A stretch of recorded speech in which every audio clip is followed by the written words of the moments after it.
공동에서 또 현장에서 여러분이 저보다 훨씬 더 많은 그런 지식을 알고 있지만 오늘 같이 고민하는 그런 시간이라고 저는 생각합니다. 그래서 제가 오늘 말씀드리고 싶은 거의 핵심은 여기 있습니다. 역사적으로 사회복지는 우리가 산업혁명 과정에서 발생한 사회 문제를 대처하는 저는 해결사였다고 생각합니다. 여러분도 거기에 동의하십니까? 우리가 2차 산업혁명, 2차 산업혁명, 3차 산업혁명, 지금은 클라우스 슈밥이 주장하는 지금 4차 산업혁명에 있습니다. 왜 제가 여기서 해결사였냐고 하는 거는 제 수업 마지막에 같이 한번 논의해 봅시다. 산업혁명이라고 하는 것 초창기에 우리가 이때는 어떻게 분배하는 거에 그렇게 우리가 고민하지 않았다고 생각합니다. 페어하고 굉장히 공정한 분배가 일어났던 게 출발이었지만 지금은 어떻습니까? 우리가 항상 그 사회적 박탈감이나 양극화에 대한 고민하지 않습니까? 우리가 이슈가 신뢰하지 못하는 정부 또 아니면 우리 모든 국민에 대한 그런 신뢰도 만족도가 그렇게 높지 않은 이에서 페어한 이 공평한 분배에 대한 문제를 지금 제기하고 있지 않나 싶어요. 그래서 이 우산이라는 복지의 안전망이라는 데 우리가 얼마만큼 지금 들어가 있을까요? 여러분 얼마만큼 들어가 있고 얼마만큼 지자체 주민들을 들어가게끔 하고 있을까요? 그런 고민들을 저도 하고 여러분도 하고 있을 거라고 저는 생각합니다. 우리가 4차 산업혁명이라는 이 키워드를 제일 먼저 얘기한 사람이 누굽니까? 다보스 포럼 아시죠? 2016년도에 다보스 포럼에서 클라우스 슈밥이 제일 먼저 4차 산업혁명이 도래한다. 그래서 우리는 세계적으로 그거를 준비해야 한다는 것이 출발점이 됐고, 그래서 문재인 정권이 들어와서 그게 우리가 그거 분배나 이런 게 공정 또 그리고 상생 협력으로 가자는 키워드를 냈고 지금은 사회 혁신으로 가자고 지금 하고 있는 그런 시점에 있습니다. 여기서의 가장 4차 산업혁명 시대의 가장 우리가 두려워해야 하고 아니면 우리에게 기회라고 생각하는 건 무엇 때문일까요? 무엇 때문일 것 같아요? 제가 왜 이렇게 빨갛게 해놨겠어요? 새로운 기술의 융합입니다.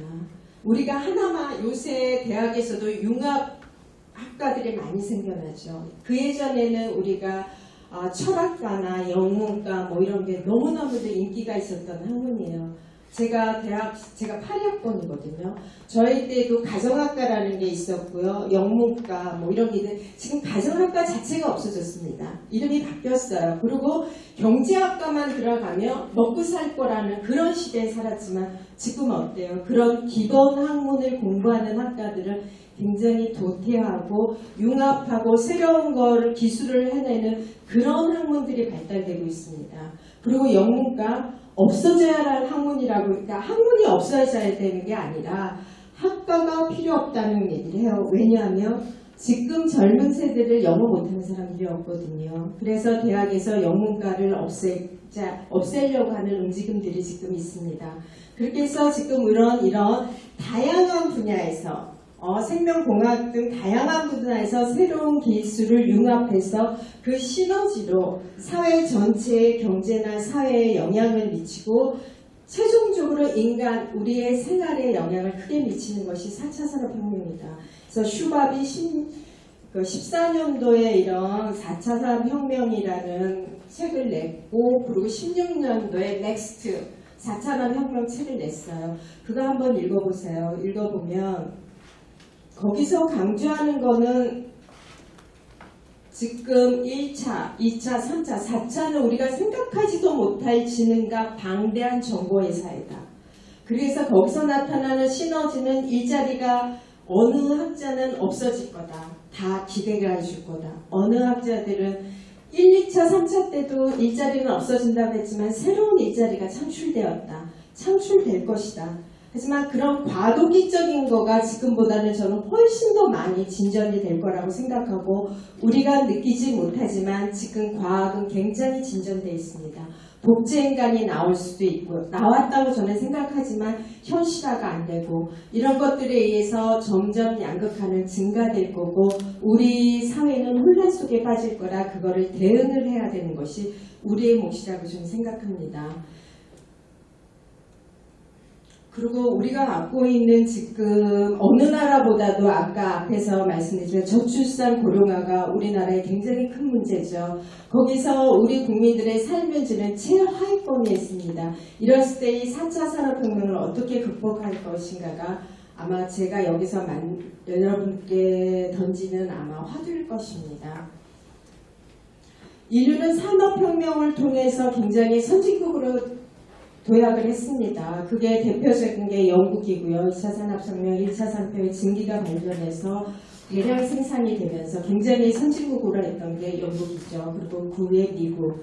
그리고 일단 실질 소비도 증가하고 생활도 굉장히 향상되며 또 이게 꼭 순기능만 있었던 건 아닙니다. 산업화 도시화로 우리는 굉장히 인간성이 상실되는 그런 사회도 겪고 굉장히 경쟁 사회를 살게 되었던 그런 과정을 거치고 있습니다. 그리고 선도국가의 최대 강국으로 부상했던 지금 영국과 미국을 둘 수 있을 거라고 생각합니다. 지금 거기에서 우리나라는 어떤 위치에 있을지. 앞으로 우리나라가 지금 사실 현 시점에서 4차 산업혁명 아니고도 지금 현 시점에서 우리나라는 큰 미국과 또 일본과의 그런 제소미아 사건과 또 북한과의 관계에서 굉장히 어려운 그런 거를 겪고 있다고 생각해요. 그래서 이 4차 산업혁명을 좀 더 우리가 행복하게 살 수 있는 그런 걸로 좀 전환할 수 있는 새로운 기회로 생각하고 그거에 의해서 좀 정부도 좀 지원하고 발전하는 그런 기회가 되기를 바랍니다. 그렇다면 4차 산업혁명의 핵심 키워드는 뭘까요? 네, 이 구두가 좀 소리도 좀 나시고 좀 그러면 좋을 텐데 여러분들 4차 산업혁명 시대 생각 안 해보셨어요? 뜬금없습니까?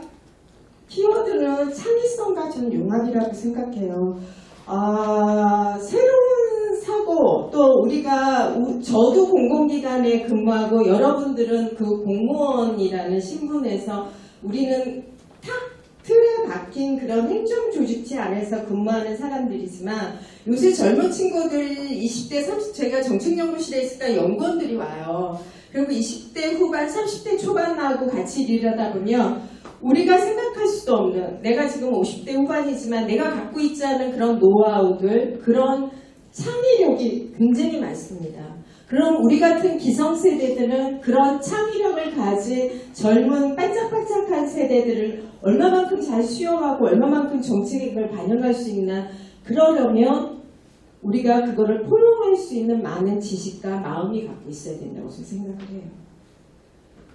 그리고 이 융합이라는 거는 여러분들 초등학교, 국민학교 다닐 때나 중고등학교 때 과학 실험을 하죠. 실험을 하다 잘못해서 우리가 뭐를 화학하는 그런 화학하면 우리도 생각하지 못한 그냥 폭발을 한다든가 우리가 생각하지 못한 그런 다른 반응들을 보이죠.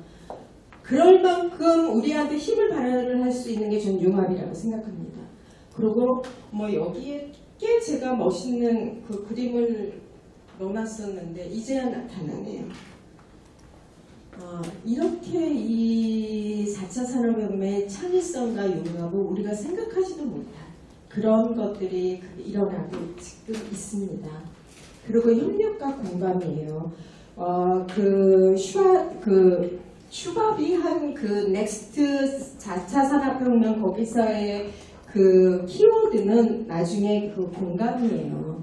혁명이 이렇게 발달되고 정말 우리가 상상도 할 수 없는 그런 힘이 있지만 나중에 우리가 해야 될 그거는 서로 공감하고 이해해주고 이래야지만 지속 가능한 우리 사회가 되고 전 세계가 행복하게 살 수 있는 거라는 거를 얘기한 끊임없이 거기서 주장하는 거는 이거거든요. 협력과 공감.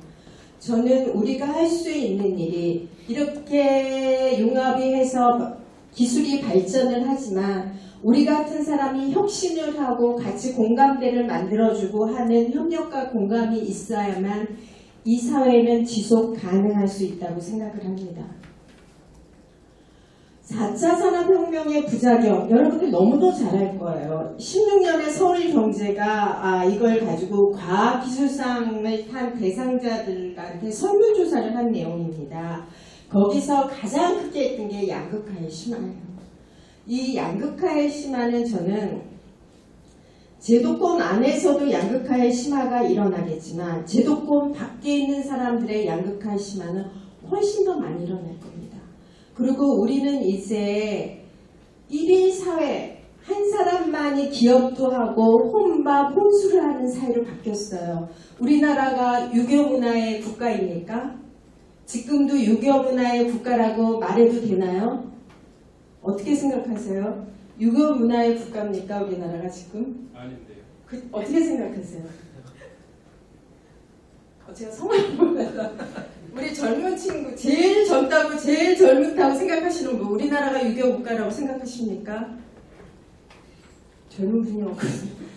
제가 왜 이런 질문을 하냐면요. 제가 박사 논문이 가족 돌봄에 관해서 했는데 그때 제가 박사 논문을 할 때마다 우리나라는 유교 국가라 며느리나 딸이 또 장남이 부모님을 모셔야 한다는 게 불문율 같은 거였어요. 근데 노인 장기 요양보험이 딱 들어오고 나니까 이거는 하나의 기회자 찬스였어요. 내가 안 모시고 우리가 돌봄의 사야를 이룰 수 있는. 지금은 우리나라가 일본보다 부모님을 모시고 사는 동거율이 훨씬 떨어집니다. 지금은 제가 유교 국가라고 말할 수 있나? 이럴 정도로 지금은 그렇게 어떻게 부모님을 모시지 않고 살아도 이렇게 죄책감이 없는 그런 데로 바뀐 그런 나라뿐만이 아니라 전 세계적으로 그렇죠. 근데 우리나라가 과거에는 다른 나라보다 훨씬 효사상이 강조됐던 나라라는 거예요. 그리고 지금 혼밥 혼술을 하다 보니까 정말 고독사가 굉장히 많습니다. 세계 세계 1위에요. 2016년대 고독사로 3개월 동안이나 돌아가신 분을 알 수 없어서 나중에 알게 되죠. 그분은 제도권 밖에 있었어요. 그렇지만 우리가 지금 사각지대를 해소하자고 민관이 굉장히 정책을 많이 지금 해서 협의체도 많이 발굴을 하고 또 민간 자원 또 공공자원 연계해서 하지만 계속 이런 사건들은 일어나고 있습니다. 그리고 이번에 관악구에서 있었던 북한 모자 아사 사건 그분들도 제도권 밖에 있었어요. 근데 우리가 거기서 관악구에서 그 제3자 확인서, 동거하지 그거를 받아야지만 제도권 안으로 들어오는 그런 것들에 지금 아무리 좋은 정책은 저는 개발이 되고 시행이 된다고 해도 사각지대는 있을 수뿐이 저는 없다고 생각해요. 그렇게 퍼펙트한 정책을 세우는 건 전 불가능하다고 생각합니다. 그렇기 때문에 이런 상대적 박탈감이나 이런 것들은 더 많을 거라고 생각해요. 과거에 전 세계에서는 2대8이란 말을 참 많이 했어요. 전 세계의 20%가 전 세계를 이끌어간다. 그리고 80%는 쫓아간다. 근데 4차 산업혁명이 이제 도래되면서 점점 급진되면서 그 말이 바뀌어서 1%가 전 세계를 움직일 거라는 이 무서운 말. 거기에 우리는 당연히 1%는 아닐 거라는 생각을 해서 그 정도로 무서운 세상이 올 거라는 그런 두려움도 있고 슈밥이 말했던 것처럼 공감하고 서로 같이 협력을 해서 또 아름다운 삶이 될 거라는 기대감도 있습니다.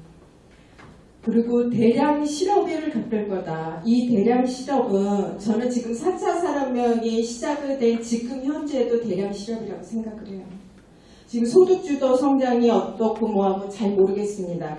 그거는 제가 좀 자제를 해서 얘기를 하고 지금 청년 실업률이 굉장히 높고, 그리고 지금 아까 말씀하셨듯이 정년 연장이라는 것도 지금 계속 말이 되죠. 왜냐하면 지금 보통의 평균이 60세가 정년이에요. 근데 우리가 100세 시대입니다. 제가 4년 후면 정년 퇴직이에요. 근데 4년 후에 전 너무 건강할 것 같고 일을 하고 싶어 할 것 같아요. 하지만 일자리는 없을 것 같습니다. 그랬을 때 우리가 100세까지 제가 살지 어떨지 모르지만 평균 수명이 지금 84세예요, 여자가. 그때까지 산다고 할 때 어떻게 살까, 내 노후는. 굉장히 고민되는 거거든요. 근데 지금보다 더 배랑시다. 그리고 지금 취중생들한테 굉장히 다양한 지금 지자체나 정부에서 정책들이 되고 있지만 그게 지속 가능할 수 있는가. 저희 아들이 30인데 지금 취중생이에요. 그래서 엄청 힘들어하고 있습니다. 그리고 공무원이 되려고 이 시내 직장에 지금 계시잖아요. 공무원 돼서 막 힘들게 1년을 준비해서 필기까지는 붙었는데 면접에서 떨어지고 막 좌절을 하는 이 아들을 보고 제가 얘 심리치료를 어디다 맡겨야 되나 막 이런 고민을 하는 게 지금 현실이라는 거예요. 이랬을 때 우리의 그런 실업 문제를 어떻게 갖고 갈 것인가. 이거는 중장기적인 정책이 필요하고, 그리고 아까 그 정년을 늘려주는 때는 노인의 연령이 65세예요. 대부분 법령에 따라서 사회복지 그냥 사업법이라든가 아니면 노인복지법 뭐 이런 법률에 따라 대체적으로 65세 만 65세 이상을 지금 노인으로 간주하고 있습니다. 그런다면 정년을 늘려주려면 그 생산 연령도 70세는 어떻게 올려야 되는, 굉장히 그거에 대한 거는 연금이라든가 복잡한 그런 사회보험 안에 있기 때문에 국민적 합의가 필요합니다. 근데 지금 그거를 아마도 어느 국책연구기관에서 준비를 하고 있을 거라고 생각을 하지만 그런 문제를 어떻게 해결할까는 지금 민감해서 여기서 말하는 거는 좀 제가 자제를 하도록 하겠습니다. 이렇게 대량 실업을 어떻게 극복할 것인가. 그리고 인간의 효용 가치가 하락이라는 거는 너무 무섭지 않습니까? 우리가 인간인데 인간으로서의 대접 못 받을 때, 여러분 인권을 침해당했을 때 가장 화날 거예요. 근데 제 친구들 중에는 지금 아직까지 결혼 안 한 싱글들이 있어요. 그 친구가 이제 퇴근하고 집에 가면 진이가 그렇게 반갑게 맞아준답니다. 진이 아세요? 그래서 지금 현실이 이랬을 때 앞으로는 더 우리의 가치를 어떻게 기계보다 우리가 가치를 인정받을 수 있을까? 그래 어떻게 그런 거에 대응해 나갈까에도 또 고민을 해야 되고, 기계가 인간을 지배하는 세상에 반드시 오지 않을까? 여러분 옛날에 이런 영화들 보지 않았습니까? 매트릭스나 터미네이터. 그 옛날 영화예요. 보신 적 있죠? 반응 좀 하세요. 자금 좀 물 좀 마시고요. 이 영화 보셨을 때 어떠셨어요? 저는 굉장히 놀라웠었거든요. 저런 세상 있을까? 근데 지금 이거보다 더 많이 진전되어 있는 사회에 우리는 살고 있습니다. 제가 초등학교 다닐 때 그때만의 텔레비는 어떤 거였냐면 골드스타, 금성 골드스타 문을 이렇게 열면 나오는 텔레비였어요. 제가 누워서 이렇게 보면서 저걸 가서 부모님들이 채널을 돌리라고 하잖아요. 지금은 상상도 못할 거지만 그게 귀찮은 거여서 이렇게 꾹꾹 누르면은 바뀌는 그런 텔레비가 나왔으면 좋겠다니까 금방 나오더라고요. 지금은 어때요? 말하는 전자제품들 많죠. 진이도 뭐 거기에 하나라고 저는 생각해요. 그래서 이렇게 사회는 급변하고 있습니다. 역사적으로 사회 혁신은 기술 혁신과 동반해서 일어났을까요? 그렇지만은 저는 안 했던 것 같아요. 그래서 모든 것은 우리가 산업화 도시화를 겪은 우리죠. 박정희 대통령 시대 굉장히 기술 혁신이 일어났고 했을 때, 그럴 때 새마을 운동이 하나의 사회 혁신으로 간주할 수도 있겠지만 기술 혁신에 앞선 혁신은 일어나지 않았던 것 같습니다. 우리가 서구 자본주의의 진화를 보면 고전주의 때 우리가 가장 했던 게 이때 국부론, 아담 스미스론의 국부론이 나왔던 게 1.0 시대입니다. 그때 산업혁명이 이때 나타났고 이때 도시 빈곤 문제로 처음으로 보고서들이 나오고 했을 때가 보존주의 1.0 시대입니다. 그때 미국에서 대공황이라는 걸 맞았죠. 그리고 복지국가 2.0 시대에는 우리가 말하는 비버리지 보고서, 여러분 사회복지에서 이 비버리지 보고서를 모르시는 분은 없을 거예요. 그게 했던 게 우리의 그 기본 사상이 됐던 게 복지국가 2.0 시대입니다. 그때 복지국가를 건설하자고 하고 하는데 우리가 보통 복지국가하고의 경제하고의 관계는 어때요? 굉장히 경제학자가 말하는 것과 복지학자가 말하는 것은 되게 상반됩니다. 교집합을 만드는 게 그렇게 쉽지 않아요. 이때만 해서 근로의욕은 감퇴하는 추세가 났고 국가 경쟁력이 굉장히 약화되는 그런 시대가 복지국가 2.0 시대입니다. 그때 신자유주의가 도입되죠. 작은 정부를 추구하는 신자유주의가 되고 그때 그래서 자본주의와 자유, 또 IT혁명, 금융시장의 세계화, 또 세계 금융의 위기도 이때 신자유주의 시대 또 3.0 시대입니다. 지금은 우린 4.0 시대입니다. 그래서 우리가 가장 하는 게 OECD나 어디에서 하는 게 지속 발전, 지속 가능성이라는 단어를 참 많이 씁니다. 그리고 지금 공유가치 창출, 그래서 아까 말씀하신 기업에서 지금 경제적 이윤만을 따지던 기업들이 지금 CSR에서 CSV, 공유가치 창출을 하게 되고 또 공공기관에는 우리가 경영평가라는 걸 봤는데 작년부터 경영평가 안에 사회혁신이라든가 사회적 가치를 창출하게끔 하는 지표들이 포함되어 있어요. 그래서 그런 식으로 혁신을 하기 위한 하나의 사회적 가치를 창출하기 위해서 혁신이라는 방법을 지금 사용하고들 있습니다.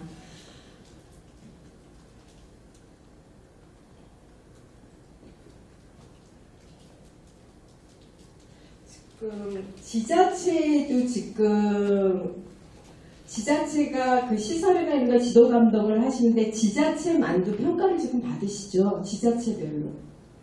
거기에도 사회혁신이나 사회적 가치 창출의 지표가 다 지금 포함이 돼 있으시죠. 그렇지 않나요? 네.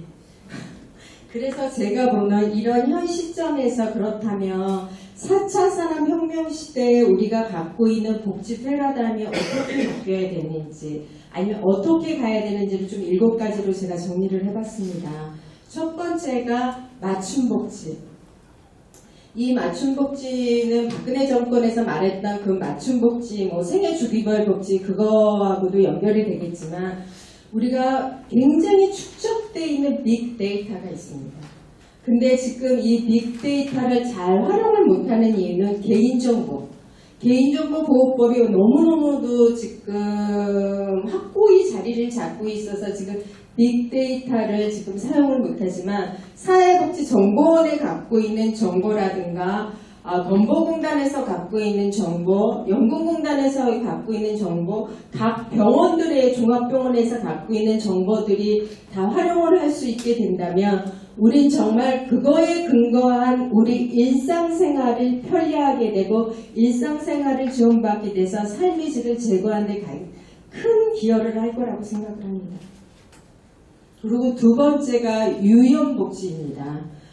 지금 경기도 어디에서는 우리 복지관이라는 게 전국에 한 1000여 개 정도가 종보, 노복, 장애인 복지관이 1000개 정도가 있어요, 전국에. 근데 이 경기도 어느 지역에서 하드웨어가 없어요. 그러니까 복지관이라는 시설이 없이 온라인 상으로만 복지관을 지금 운영을 하고 있는 데가 있거든요. 그런 식으로 우리가 유연복지로 인해서 이런 디지털 플랫폼을 통해서 서비스를 제공하고 서비스를 받고 하는 그런 시대가 올 거라는 거고 지금도 그렇게 실천들을 하고 있습니다.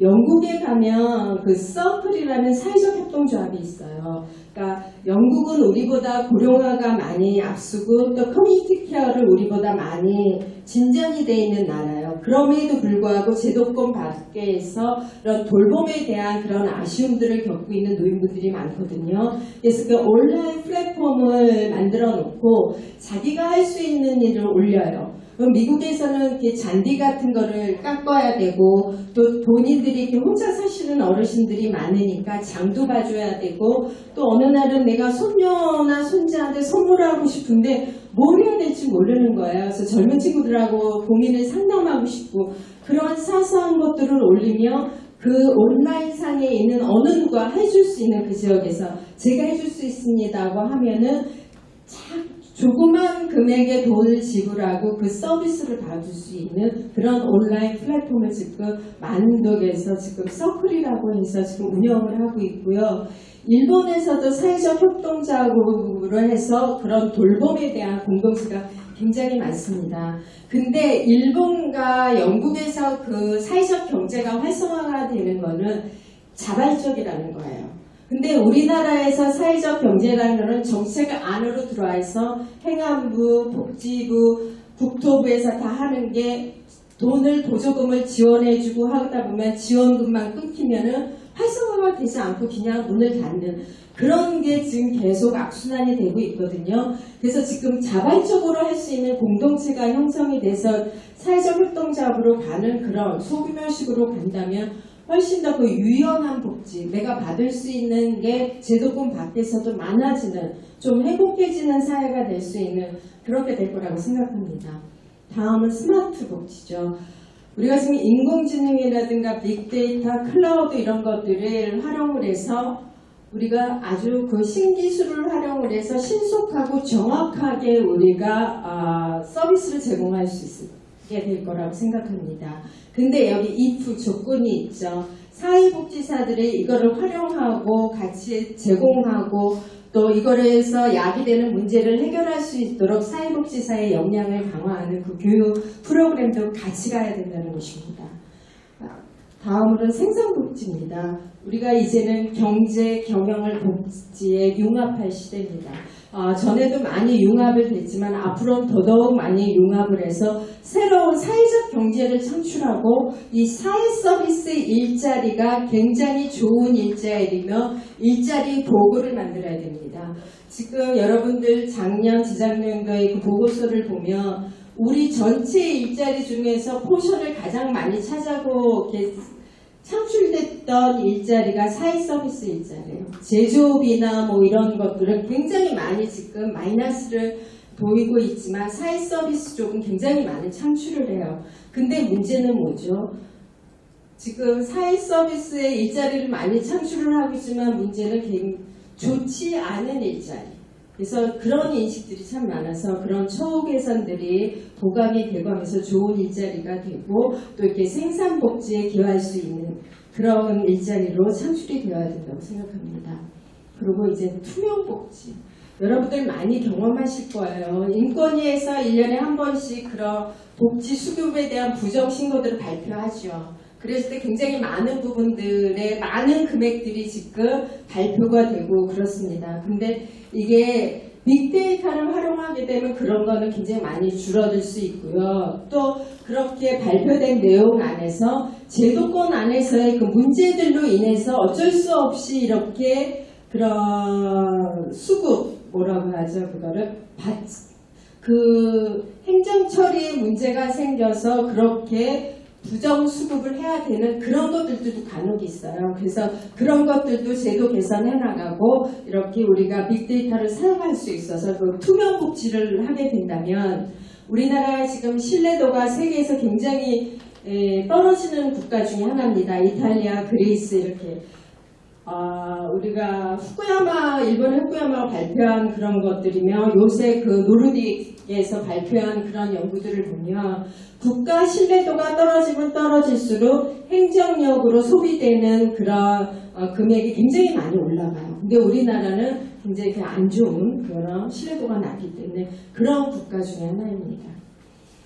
그리고 혁신 복지를 해야 된다고 생각합니다. 우리는 전부 우리가 2006년도부터 그 지자체 중심의 우리가 정책을 하고 있고 점점 분권화는 지금보다 더 활발히 이루어져야 되고 그렇게 돼야 된다고 생각합니다. 그러면 지역의 문제는 지역에서 해결할 수 있는 그런 혁신적인 공공만이 그거를 다 떠안고 할 수가 없어요. 그래서 기업하고 같이 하는 공유 가치를 창출할 수 있는 거 그런 것들을 하는 사회 혁신 생태계가 구축돼야 된다고 생각합니다. 지방으로 갈수록 고령화가 50%가 넘는 데가 많아요. 그리고 인구는 점점 줄어듭니다. 그래서 제가 볼 때 5년 안에 합병들이 일어나지 않을까 싶어요. 저는. 지자체가. 그래서 지금 지자체에 가보면은 공공기관을 유치하려고 굉장히 애를 쓰고 뭔가 하려고는 하지만 인구가 그 지역을 같이 지탱하기엔 너무 힘든 지자체가 많거든요. 그런 준비들도 지금 해야 될 시점이라고 봅니다. 그리고 공간복지. 로봇가 너무 만능적으로 우리를 다 편리하게 해줄 거고 시간을 절약하고 해줄 거지만 우리 마음을 어떻게 행복하게 해주는 데는 그렇게 많이 저는 기여할 것 같지 않아요. 그래서 전 세계적으로 그런 그래도 4차 산업이 급진전을 해도 마지막까지 살아남을 수 있는 직업이 뭘까라는 설문을 했는데 거기에 사회복지사가 껴 있습니다. 그 이유는 저는 이거라고 생각합니다. 그래서 슈밥이 강조한 이 공간복지 우리는 거기에 우리도 같이 포함돼서 지금 여러분들이 그거를 실천하고 있는 거라고 생각합니다. 그래서 이 7개가 새로운 복지 패러다임으로 자리를 잡고 갔을 때 우리 국민이 좀 더 행복해지지 않을까 그렇게 생각합니다. 이거는 아까 너무 오버랩되죠. 너무 많이 알고 계신 거죠. 근데 제가 하나로 좀 정리해봤습니다. 우리나라 인구는 굉장히 급성장을 했고 중간에 산화 제한이라는 걸 해서 그렇게 말을 잘 듣는 나라일 수가 없어요. 우리는. 산화 제한에 세계에서 제일 우리가 성공한 나라잖아요. 저 어렸을 때 맨날 그런 거 표현을 해놓고 둘만 낳아 잘 기르자. 아들, 딸 구별 없이 하나만 낳아 잘 기르자 막 이런 거 했던 세대예요. 근데 그게 어느 정도 갔을 때 중간에서부터는 인구 감소의 거를 대비해서 정책을 세워야 되는데 우리가 그거를 놓치고 말아서 지금 굉장히 인구가 줄어드는 지금까지는 아니지만 우리가 지금 0.93%예요. 출산율이. 우리가 2점대를 유지해야지만 우리가 이 인구를 유지하는데 그걸 유지하고 지금 못하고 있습니다. 그래서 굉장히 그 인구가 줄어드는 거는 우리한테 굉장히 큰 문제입니다. 인구가 줄어들어서 지방 지역이 소멸이 되고 합병이 되어가는 거는 우리가 분배 생산의 것보다 진짜 근본적인 문제를 안고 있다고 저는 생각을 합니다. 그래서 이 부분은 앞에서 설명했기 때문에 제가 안 하겠습니다. 이것만 봐도 이렇게 총 인구가 이렇게 급격하게 주는 거 그리고 노인 부양비가 이렇게 늘어나는 거 굉장히 끔찍하지 않습니까? 저는 제가 이제 좀 있으면은 노인이 돼서 부양을 받아야 할 그런 시기인데 요새 자녀들은 보험이 아니잖아요. 저희 부모님 세대까지만 자녀가 보험이었던 세대인 것 같아요. 우리는 우리의 노후를 준비해야 되는데 엄청나게 걱정이 됩니다. 여러분들은 어떠세요? 다 준비가 되셨나요? 공무원분들이라 다 준비가 되셨나요? 그런데 혼인 그리고 출생 사망을 이렇게 봤을 때 우리나라의 저출산이 왜 이렇게 문제가 되고 아이들을 안 낼까요? 근데 이걸 들여다보면 안에 구조를 들여다보면 결혼을 한 사람들은 아이를 낳아요. 결혼한 사람이 아이를 안 낳아서 저출산이 아니에요. 우리나라는. 결혼한 사람들은 아이를 낳아서 그 인구 유지를 하는데 결혼을 안 하는 게 문제예요. 지금. 그건 왜냐. 청년들이 미래에 대한 그 불투명함 그거의 무서움 그 취직이 안 되면 우리 아들이 그러더라고. 자기가 못생기기도 했지만 취직이 안 돼서 여자가 없는 거예요. 취직만 되고 어느 정도 직장이 된 친구들은 다 여자친구가 있잖아요. 근데 통계상으로 정말 그래요. 이게 정말 만연이 굉장히 진전이 돼서 지금 혼인에 대한 이 문제가 굉장히 지금 문제시됩니다. 그 저출산을 그러면은 막으려면 어떻게 해야 될까 제가 한번 고민을 하고 한번 글을 쓴 적이 있는데 제 생각에 우리 인식을 좀 바꿔야 되고 출산을 하고 이 아이를 낳는 것이 정말 소중한 일이고 우리한테 행복을 주는 거다.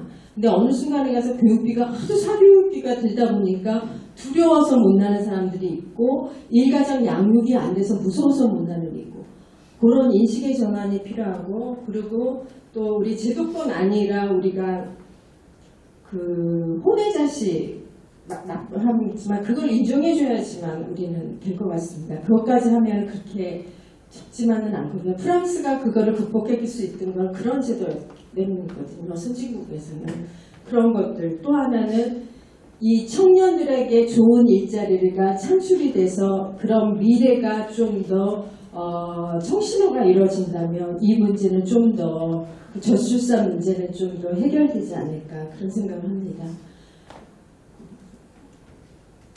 이것도 아까 우리나라의 고령화의 문제는 다른 나라보다 우리가 지금 몇 프로죠? 고령화 지수가 2018년도에 14.2% 찍었어요. 그리고 바로 그 다음에 18년도 3월에 커뮤니티 케어 한다고 보건복지부가 발표를 했죠. 근데 우리 문제는 스피드예요. 지금 뭐 다른 나라 일본 같은 경우는 20% 초고령 사회가 넘어섰습니다. 근데 이렇게 스피드를 자랑하는 나라가 너무 정책은 빨리 도입한다는 거죠. 사실 커뮤니티 케어에 대해서 하시고 싶은 말씀 많을 거예요. 커뮤니티 케어가 3월에 커뮤니티 케어 추진단이 발족을 해서 지금 시범사업을 합니다. 전국 지자체에서 8개 지자체에서 하는데 잘 안 되는 것 같아요. 왜? 커뮤니티 케어의 핵심은 뭘까요? 보건과 복지가 같이 해서 제가 탈시설화 탈병을 하잖아요. 근데 보건복지가 같이 가는 그런 협력해서 가는 지자체가 하나도 없어요. 8개 시범사업 중에서. 다른 나라 영국이나 일본, 영국 같은 거는 커뮤니티 케어 법률에 의해서 커뮤니티 케어가 지금 추진되고 있습니다. 그리고 그거를 지자체 시군구에서 다 맡고 있죠. 사회서비스에는 지자체가 하고 NHS는 정부 중앙에서 합니다. 그랬을 때에 그런 거를 하기 전 한 20년 동안 어떤 거를 했냐면 90년도에 커뮤니티 케어 법률이 제정되기 전에 20년 동안 보건과 복지를 하나가 되는 개혁을 단행합니다. 법률로서도 그렇고 지역에 대해서도 그런 게 했고 그런 게 이루어졌기 때문에 지금 그래도 품질 평가까지도 할 수 있고 케어 매니저 제도까지 도입해서 가고 또 개인 예산 제도 지자체가 개인 예산 제도까지 해서 지금 커뮤니티 케어가 거기도 뭔가 문제는 있으면 그래도 가고 일본 같은 경우는 개업보험 안에서 2000년도에 개업보험이 도입되고 그 개정을 통해서 2005년도에 지역포괄 추진 제도를 두겠다고 하면서 그 전에 골드 플랜, 싱골드 플랜을 하면서 의료와 복지에 대한 법률들을 개혁을 하면서 했던 과정들이 한 15년을 걸렸습니다. 근데 우리는 14년 되니까 14%가 18년에 딱 되니까 19년도에 해서 요번에 복지부가 6개 지자체를 더 하겠다 해서 기재부에 올린 걸로 알고 있는데요. 그만큼 속도의 면에서는 그 어느 나라로 따라갈 수 없는 그런 스피드야. 그런 게 또 뭐 장점이 돼서 우리나라처럼 또 그 의료보험이 이렇게 다 전국민 의료보험 되는 것도 미국에서 엄청 좋아하는 그런 부러워하는 그것도 있지만 우리나라에서는 좀 더 신중하고 좀 미래지향적으로 점검을 통하고 모니터링하고 중장기 계획을 세워서 정말 국민과 주민들한테 필요한 정책들이 가게끔 하는 게 좀 필요하지 않나 하는 그런 바람을 해봅니다. 그렇기 때문에 이런 압축형 고령화에서 대비할 수 있는 어떤 우리가 정책이나 새로운 패러다임에 닥쳤을 때 우리가 생각하지 않은 변수들이 생겨요. 그랬을 때 우리가 대응력을 좀 있고 해야 되는데 그런 거를 놓치고 가지 않나 하는 그런 아쉬움이 있습니다. 제가 이걸 하면서 좀 우울했어요. 제가 요거를 20대, 60대부터 오늘날의 한국 사회를 보면서 조금 우울한 워킹 푸어, 내가 일을 해. 문제는 일을 안 해서 우리가 자활, 일을 하게끔 하는 수급자들 일을 하기면 자활이 있고 하지만 워킹 푸어라는 말이 일을 하는데도 우리가 가난하다고 느끼는 인구가 이렇게 있고, 그리고 절대 빈곤율이 전체 가구 대비 13.1%가 지금 16년 기준으로 하고 있고, 실업자들도 아까 청년 실업이 17년 기준으로 9.9%입니다. 그리고 하우스 푸어, 또 노인 빈곤율, 세계에서 1위 하는 것들이 우리가 참 OECD 국가 중에 꽤 많아요. 노인 빈곤율, 노인 자살률, 또 저출산율 이런 것들 1위를 막 달리고 있습니다. 근데 20대는 어때요? 지금 제가 우리 아들한테, 지금 아들 예를 들어 죄송합니다. 아들이 하나뿐이 없어서 너한테 대학까지만 내가 너한테 등록금을 해준다. 용돈도 네가 알아서 해라. 그래서 저는 그 우리 아들이 이제 용돈도 자기가 벌었고 대학 껌만지만 하고 저는 끝났다고 생각을 했어요. 그리고 얘가 군대에 갔다고 하는데 지금 제가 뭐라고 있는지 아십니까? 학원비 대주고 있어요. 이게 저는 현실이라고 생각하고 제 주위의 모든 저와 또래의 엄마들이 갖고 있는 고민들이 겁니다. 그러고 나서 이제 결혼이라는 그걸 하겠죠. 그래서 애들이 대부분 제가 지금 대학에 나와서 강의를 해보고 그러면 학자금 대출을 받아서 하는 사람들이 굉장히 많습니다. 그리고 취업을 할 수 없어서 대학원에 가서 우리나라의 그 학사 아니라 석사가 제일 많은 나라일 것 같아요. 저는 박사도 그렇고. 30대는 어떻습니까? 결혼 자금을 대부분은 대출받고 요새 전세 자금도 굉장히 많이 지금 받고들 있죠. 그리고 40대가 되면 집이 없어서 하우스푸어가 되고 50대가 되면 자녀에 대한 교육비. 저도 여기에 지금 들어가 있거든요. 근데 60대가 됐을 때 우리가 연금이 3층, 다층 구조로 되어 있다고 하지만 그게 다 우리를 포괄해서 해줄 수 있냐? 그렇지만은 않은 것 같습니다. 사회보험에서 우리가 그렇게 자유로울 수는 있는 그런 나라는 아니라고 생각이 듭니다. 이게 그렇다면 이 근본적인 우리나라의 사회에서 이 사회 문제에 대한 해법이 저는 필요하다고 생각합니다. 그래서 이 정책적으로 너무 깊게 들어갈 수는 없지만 그래서 제 그냥 이거는 생각이에요. 이랬을 때 요새 조금 유니버설 베이직 인컴에 대한 것들이 많이 논의되고 있는데 아마도 다음 대선 때는 그거를 갖고 나오는 분이 있지 않을까 하는 그런 추측을 해봅니다. 그리고 지금 기후변화가 우리가 생각하지도 못할 만큼 많이 변화되지 않아요? 요새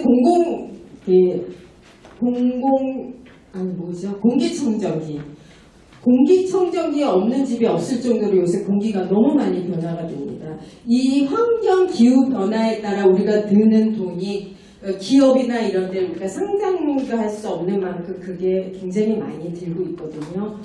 그리고 경제의 양극화, 이 경제의 양극화는 뭐 점점 저는 더 벌어질 거고요. 또 기술 혁신과 공유 경제 이런 것들도 굉장히 많이 우리를 두려움에 떨게 할 것 같습니다. 왜냐하면 우리가 정보를 행안부에서 한번 와서 저한테 무슨 자문을 해달라고 해서 왔는데 어떤 거였냐면 우리나라의 복지 서비스가 복지 넷에 들어가면 복지론가요? 공공 서비스가 거기 다 있잖아요. 다 있고 우리가 주민센터에 안 가서 거기서 수급자님 뭐니 다 신청을 할 수가 돼 있어요. 하지만 장애인이라든가 노인 어르신이 접근할 수가 없는 거예요. 그래서 못 받는 그런 혜택들이 너무 많다는 거예요. 그런 게. 그래서 국민 청원이 많이 들어온대요. 이걸 어떻게 해결할 수 있을까? 그런 문제들.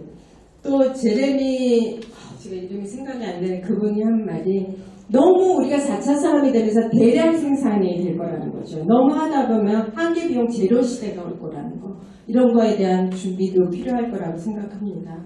그래서 이렇게 자본주의도 존립 근거에 위기가 되는 이런 시대에 우리가 살고 있습니다.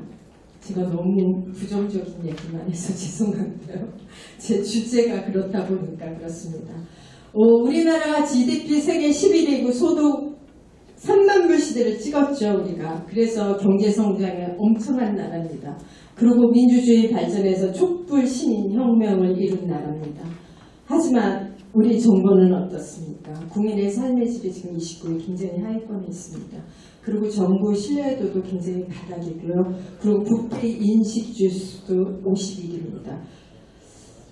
참 어떻어요? 그런데 그렇다면 OECD가 작년 송도에서 OECD 회의를 했습니다. 우리나라의 영역 웰빙 수준을 발표를 했어요. 거기서. 그리고 우리가 객관적인 지표는 우리나라 그래도 평균 이상이에요. 기대 수명이라든지 이렇게 경제 성장이라는 객관적인 수명도, 그리고 우리가 의료도 굉장히 발전한 나라 중에 하나잖아요. 하지만 주관적 지표는 굉장히 하위권에 있습니다. 우리가 사회적 지지라든가, 글씨가 작아서 안 보이는데, 공동체 의식이라든가 뭐 이런 거는 굉장히 하위권에 있어요. 그렇기 때문에 우리가 행복할 수 없는 그런 국가이지 않을까 싶어요. 그래서 아까 저출산 고령화에 대한 얘기 한 가지만 제가, 우리가 저출산 고령화 계획이 2005년도에 저출산 고령화법이 도입이 되고 저출산 고령화 기본 계획이 3차까지 지금 했습니다. 근데 3차 중간 작년에 정부에서 어떤 걸 했냐면, 우리가 저출산 고령화에 정부가 쏟아부은 돈이 얼마인 줄 아세요, 여러분? 200조가 넘어요. 근데 결과적으로는 그렇게 좋은 결과를 얻지 못해서 작년에 정부가 삶의 질을 제고한 거로 바꾸겠다고 발표해서 모든 거를 삶의 질 제고로 지금 바꾸고 가고 있습니다. 그래서 좋은 성과가 저희 있기를 바라고요. 그렇다면 복지사의 미래는 어떻게 될 것인가? 우리가 지금 안전망에 대한 것도 좀 건드려 봤고, 현재 사회도 봤고, 4차 산업혁명이 어떤 거라고도 조금씩 얘기했습니다. 그렇다면 우리 복지사회, 그렇다면 4차 혁명의 위험이 뭐가 있을까요?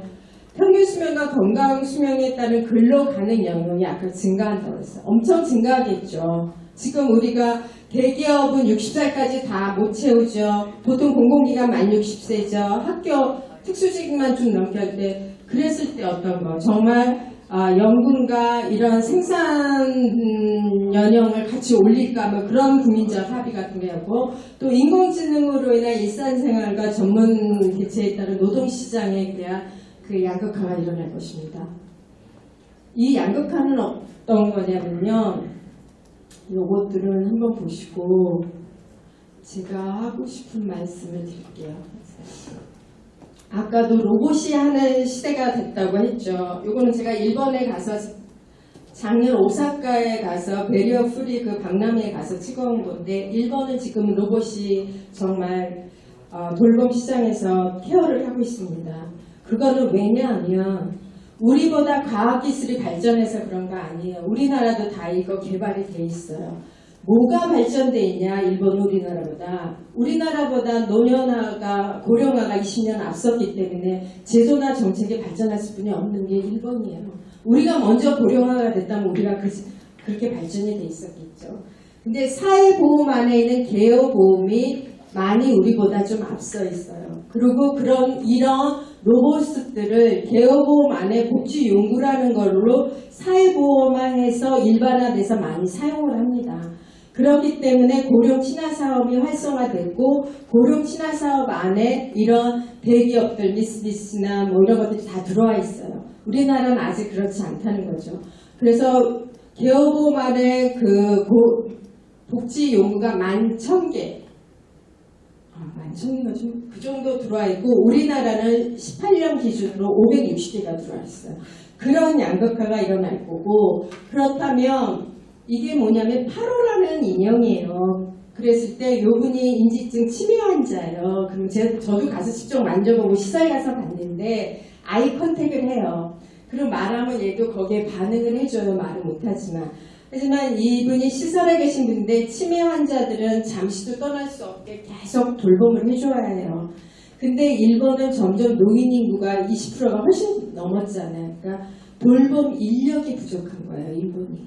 누구들 이렇게 개요복지사나 홈헬퍼나 하려고 안 하니까 필리핀에서 들어오는 그런 정책을 했지만 사실은 문화가 달라서 실패를 했어요.